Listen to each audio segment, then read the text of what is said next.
Bu Asakada ochilgan proktologiya, gemoroy, asosan gemoroy. Lekin bu yerda hozir yangilik Baxtiyorjon.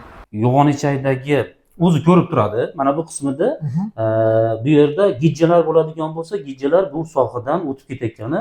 Hozirda mana yosh bolalarni gijja qurtlarini tushiradi dedingiz. Necha yoshdan bularni foydalansa bo'ladi yoshlar? Asakada bo'lganligi ham bu quvonarli hol. 400 ming aholisi bor Asakaga. Mana akalarimiz olib keldi shu apparatdan. Haqiqatan ham Toshkentda bor edi. 3-4 yil oldin bir san'atkor tanishlarim aytdim-da. Men aka noto'g'ri tushunishmas. Ular feysi bilan-ku go'zalligi aka. Ozodsiz ekan, chiroyli bo'lasiz ekan, farzandingiz mana qurtlarsiz sog'lom bo'lar ekan. Zararsiz, hamyonbop narxlarda. Hamyonbop narxlarda. Proktologiya, Asaka shahri proktologiyadamiz. Gemoroy va boshqa ichak kasalliklari shifoxonasi. Men kelsam Baxtiyorjon ham shu yerda ekan. Baxtiyorjon nima gap dedim. Omonmisiz? Gemoroy больницada. Tinchlikmi? Gemoroy больницada bitta akamiz mashina davolanib chiqib ketibdi. Yaxshi, Alloh Qandoshim davolanib maza qilib chiqib ketib, hozir zo'r yuribdi-kan. Yugurib. Ha, yugurib. Keyin bitta akamizga aytgan ekan, mendan so'radi. Men kelyapman, mana shu marhamat tomondan kelyapman, qayerda dedi, men o'zim kutib olyapman endi. Ha, kasal kelyapmiz. Kasal kelyapti, kutib olyapman. Ungacha siz endi mashinasiz, mikrofonlaringiz bilan chiqib oldingiz-da mana aka. Bu Asakada ochilgan proktologiya, gemoroy, asosan gemoroy. Lekin bu yerda hozir yangilik Baxtiyorjon. İçay yuvish anaqasi ham kelgan, uskunasi. Endi biz tushunmaymiz-ku, doktor tilida ichak yuvish apparati deb qo'yadi. U ichak yuvishdan tashqari yana gijjalarni ham tushirarkan ekan qurtlarga. Toshkentda ko'rgan edim men aka, oldin. Toshkentda Asakaga olib kelishdi. Molodez. Zo'r. Bu haligi yuzdagi dog'lar, boshqalarni ham tushirib tozalab oladi. Ularni tozalaydi, ularni endi mutaxassis tilidan eshitsa yaxshi tushunadi bu odam, bunaqa obunachilar. Kirib ko'raylik. Bu yerni Baxtiyorjon o'zi deb olib ketasiz. Asakamizda mana nima deydi, klinika ochilganda shunaqangi. Shinam. Ha, Yevrosiy aka. Yevrosiy. Assalomu alaykum aka. Sizlarsiz? Doktor aka yaxshi aka. Assalomu alaykum aka. Va alaykum assalom. Kelinglar. Yigitlar, Alloh yaxshimi? Rahmat, charchamasdan. Bezovta qilmadingmi? Yo'q, rahmat, kelinglar. Yaxshimisizlar? Bu bolnitsani bilardik. Xalq tilida aytganda gemoroy kasalligi bilan davolovchi bolnitsa edi. Bolnitsa. Ancha bir necha yildan beri faoliyat olib kelmoqda. Endi hozir Islomjon akam aytdiki, shu bunaqa apparat kelgan. Yosh bolalarni qurtini tushirgani, ichakni tozalagani, boshqa qilgani deydi. Shu haqida bir qisqacha tushuncha bersangizmi asakaliklarga, Asaka shahrimiz mehmonlariga? Bo'ldi.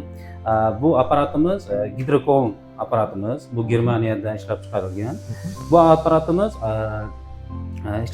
ishlatilish nuqtasi, usullari asosan yo'g'on ichakda axlat evakuatsiyasining pasayishi, ya'ni ich qotishi bilan kasallangan bemorlarni, shikoyat bilan kelgan bemorlarimizni davolaydigan va ichaklarda yuvish prosesini bajaradigan. Yana bemorlarimizda teri allergik toshmalari bilan va qichishishlar bilan va yosh bolalarda yo'g'on ichagimizda shu axlat gijjalar yig'ilishini yo'qotadigan apparatimiz hisoblanadi. Bunda bemorimizda 3 ta seansimiz bo'ladi. 3 ta seansimizni buni kun ora o'tkazamiz. Kun ora o'tkazganimizdan keyin bemorlarda yo'g'on ichakdagi o'zi ko'rib turadi. Mana bu qismida bu yerda gijjalar bo'ladigan bo'lsa, gijjalar bu sohadan o'tib ketayotgani ko'rinadi. Ha, yuvish jarayonida ko'rinib turadi. Ko'rinib turganligi uchun bemorimizni bu apparatimizda 25-30 gradusda issiqlik, iliq holatdagi suvimiz ichkariga kiradi. Kirgandan keyin bemorlarimiz 3 ta seansdan keyin teridagi allergik toshmalar yo'q bo'lganligi va bemorlarimizni ichi 10 kun 15 kunda kelayotgan bemorlarimiz ichini kun ora kelishini bizga aytib kelganligini kuzatdik. Va bemorlarimizni shu vaqtgacha hozir o'rtacha 300 tadan ortiq bemorni bu bemorimizda apparatimizni sinadik. Bemorlarimizda 90% effektini ko'rdik. Hozirda bu apparatimizga misol zarari yo'q-a? Yo'q, zarari yo'q. Buni juda ham foydasi bor. Buni buyragida muammo bo'lgan, buyraklarida yaxshi ishlar, ichak funksiyasi yaxshi ishlamagan bemorlarda yo'g'on ichagimizni biz tozalaganimizda, suv bilan tozalaganimizda buyraklari yaxshi ishlagani va teridagi toshmalar, teridagi barcha qichishishlar yo'qolganini kuzatdik. Bemorlarimiz juda ko'pini hozir bu apparatda yuvib tozalayapmiz. Bemorlarimiz effekt yaxshi. men oldin shu apparat haqida eshitgandimda, yuzdagi har xil dog'lar, oshqozon osti bezi kasalliklari, oshqozondagi boshqa narsalarga ham shu davo deyilgan edi. To'g'ri, to'g'ri. Sizni fikringiz to'g'ri. Bu bemor bu qanaqamizda apparatimizda yo'g'on ichakni ichki qismiga o'rtacha yoshlarda 15 litr, yosh kattalarda 40 litrgacha suv jo'natiladi. Bosim asosida jo'natib turib va yo'g'on ichakda bosim bilan kirgan suvimiz yo'g'on ichakdagi barcha axlat massasini chiqarib beradi. Chiqarib bergandan keyin ichakning ichida turgan eski axlat massalari va gijja narsalar va niqalar qurtlarimiz chiqib ketadi. Va bemorimizda yo'g'on ichak bo'shagandan so'ng yo'g'on ichak ishlashni boshlaydi. Ishlashni boshlaganligi sababli ichakdagi zararli odatlar yo'qolishining hisobiga bemorimiz kundan kunga yaxshilanib, yuzidagi toshmalar, dog'lar yo'qolganligini kuzatadi. Hozirda mana yosh bolalar gijja qurtlarini tushiradi dedingiz. Necha yoshdan bularni foydalansa bo'ladi yoshlarimiz? Yoshlarimizni o'rtacha biz 10 yoshdan yuqorisini qilyapmiz. Bu apparatimizni endi mutaxassislarimiz buni hozir qizlarimiz o'qib kelgan. Buni 10 yoshgacha qilashyapti. 10 yoshdan buyog'ini endi yana o'qib kelishimiz kerak. Biz hozir 10 yoshdan 70-80 yoshgacha shu apparatimizni qo'lladik. Effekti juda ham yaxshi. Darhaqiqat bu apparatimiz biz vodiyda oldin yo'q edi. Vodiyda yo'qligi uchun bemorlarimiz hammasi Toshkentga borib kelishadi. Toshkentga borib kelishda juda ko'p qiyinchiliklar yuzaga keladi va bu yerda больницада kutib qolishadi.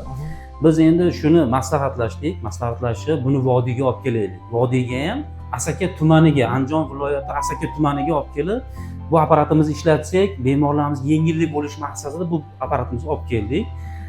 Shu bilan bemorlarimizda juda ko'p minnatdorchilik bildirib va bu apparatimizni yaxshiligini, uzoq masofamiz yengillik qilganligini tushuntirib, bizga rahmatnomalar aytib ketishyapti. Haqiqatdan ham mana akamiz to'g'ri aytdi. Endi hali ijtimoiy tarmoqlarda murojaatlar ko'p chiqadi-da, boshqalar hali bizga nima deydi, haligi ayollar boshqa farzandlariga, boshqalarga gijja qurtlariga deydi, mana akalar, opalar, singillar, asakamiz o'ziga ham mana akalarimiz olib keldi shu apparatdan. Haqiqatan ham Toshkentda bor edi. 3-4 yil oldin bir qiziqqanimizda yuzida dog'larni tushirganda Toshkentda deyilardi. Hozirda mana Andijonning Asakasida mana bemalol kelib, davo topib, farzandlarini, qurtlarini, har xilda qurt deydi, gijja qurtlarini tushirishligini mana shu apparat bilan yordamlarini bemalol olsa bo'laveradi. Aytgancha, go'zal va latofatli ayollarimiz, opalarimiz uchun dog'larini tozalagani, ichak kasalliklarini tozalagani ham mana bu akalarga murojaat qilsa, bemalol davo topishlari mumkin ekan. Zararsiz, hamyonbop narxlarda. Haligi nima deydi? Qaysidir dorining foydasi bo'lsa, zarari bor bo'ladi. Buni umuman zarari yo'q, foydasi bo'lsa borki, zarari yo'q. Chunki bu butunlay oshqozon ichak tizimini tozalab, noldan hamma o'zi shirin holatga keltirib berar ekan. Endi siz gapingizga yana qo'shimcha ozgina bildiraman. Bemorlarimiz juda ko'p miqdorda yo'g'on ichakni, masalan, ich kelmaydigan bemorlar yo'g'on ichakni tozalash uchun ichakni peristaltikasini kuchaytiruvchi dorilar juda ham ko'p ichadi. Endi shu apparatimizni qo'llaganimizdan so'ng 70%, 80% odam уже slabительniy ichakni bo'shashtiruvchi dorilarni ichmayotganligi va parhezlarni tushuntirganimiz hisobiga kunda ich kelishlarini aytishyapti. Va bemorlarimizda ayollarda bu apparatimizga tushib 3 ta seansini olib, yana 3 oydan keyin yana tushgandan so'ng 10 kilogacha vez tashlaganini va go'zalligi yana ham latofatli bo'lganligini bizga aytishyapti. Ozosiz ekan, chiroyli bo'lasiz ekan, farzandingiz mana qurtlarsiz sog'lom bo'lar ekan. Shu eng sizdan qiladigan ish nima? Shu nomerlarga murojaat qilasiz yoki menga murojaat qilasiz Islomjon akam bilan. Akalarga ro'baro qilamiz. Apparat bilan tayyor ish faoliyatida. Hozir mana ikkita akalar ham chiqib ketdi, shu apparatdan foydalanishi. Endi sizlardan qolgan ish videoni ko'rib, shu dard bilan yoki shu kasallik bilan zararlangan, qiynalayotgan tanishingizga yuborib qo'ysangiz bo'ldi. Sizning oshdan narsa kerak emas. Akalarga murojaat qilasiz. Shu bilan muammo hal. Sog' bo'linglar, salomat bo'linglar. Rahmat katta. Baxtiyorjon, lekin zo'robda. Ayniqsa apparat Asakada bo'lganligi ham bu quvonarli holda. 400 ming aholisi bor Asakaga. Shunaqa apparat yo'qligi o'zi yaxshi emas ekan, yaxshi olib kelib qo'yishibdi. Shu bahona mana haqiqatan doktor aka aytgandek, meni ko'p tanishlarim, endi haligi hammamiz tanish borku, ayol tanish boshqalar Toshkentga borar edi-da aka. Shu narsani 5-6 yil oldin eshitgandim. Tanish go'zalligiga. marhamati bor, ayol tanishim. Nima deyapsiz sen bu gap bilan? Yo'q, endi To'g'ri, shuni eshitdim men ham. Ayollar Jurnalistlar tez Aha. ichani yudirib tursa, chiroyli bo'lib ketar ekan. ha, Bu video, bu meni gaplarim aynan shu o'zi go'zal bo'lmoqchi bo'lgan ayollar uchun. san'atkor tanishlarim aytdim-da. Men aka noto'g'ri tushunishmas. san'atkorlar. Ular feysi bilan-ku go'zalligi aka. Shuning uchun ularga xohlasa aytdim. kelishaveradi maqa, manzillar chiqarib Ha, beradi. manzili oson. Oldingi videolarda ham aytganmiz. Asakadagi suv ta'minotdan o'tganda bir duol vodokanalni qo'shnisi. Asaka marhamat yo'li. Qara bir ko'prikka yetmasa chap qo'yingizlar aka. Rahmat sizga afsonalik ham qolgizib qo'yasiz. Ha, bo'ldi, nomerlari bor. Bemalol o'ylab murojaat qilishaversin aka. Rahmat sizga.